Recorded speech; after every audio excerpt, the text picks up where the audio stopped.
大家好，歡迎返嚟信仰不離地，我係 Samuel。喺尋日嘅分享中，我哋探討咗神如何利用苦難嚟塑造我哋。今天我哋要面對屬靈成長路上嘅另一個大敵，同時亦都係大好嘅機會。呢個就係試探。標竿人生第26日嘅主題係喺試探中成長。好多人認為試探係屬靈生命嘅障礙，但事實上每一場試探都係一個選擇題。你可以選擇順從肉體，亦都可以選擇順服神。當你選擇順服神嘅時候，你嘅屬靈品格就更似基督一啲。換句話講，冇試探就冇品格嘅磨練。聖經雅各書第1章12節話：忍受試探嘅人係有福嘅，因為佢經過試驗以後，必得生命嘅冠冕。要勝過試探，我哋首先要了解佢嘅運作模式。試探通常遵循4個步驟。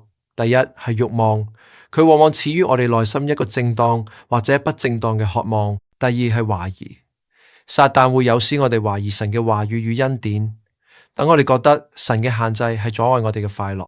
第三係欺騙，呢個就係謊言嘅介入，讓我哋相信罪嘅後果並唔嚴重，或者以為只係一次而已。最後係墮落，當我哋接受咗謊言，行動就隨之而嚟。認清呢個過程，能夠幫助我哋喺第一時間就提高警覺。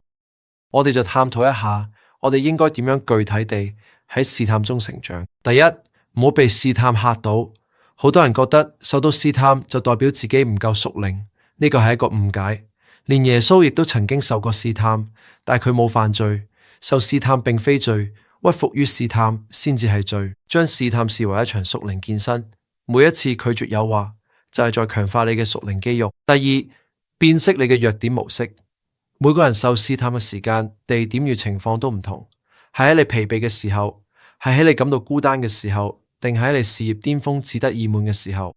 辨識出呢啲模式，能夠令到你預先做好防禦，避開嗰啲容易俾你跌倒嘅環境。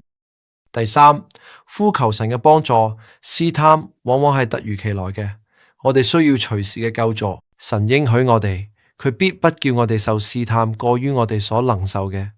喺受試探嘅時候，總會俾我哋開一條出路。呢條出路往往就係轉向神。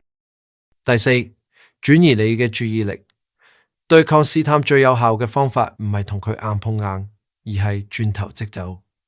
當你越想住我唔好做嗰件事，你嘅注意力反而越集中喺嗰件事上。正確嘅做法係迅速將心思轉移到神嘅話語或者有意義嘅事情上。深度分析呢場爭戰，我哋會發現試探實際上揭示咗我哋內心嘅真實狀況。佢就好似係一面鏡，照出我哋邊度仲需要被醫治，邊度仲需要被更新。當你學會依靠聖靈勝過試探嘅時候，你得到嘅唔單止係勝利，更係一份堅不可摧嘅屬靈自信。朋友，你係咪正為某啲反覆出現嘅誘惑感到懊惱？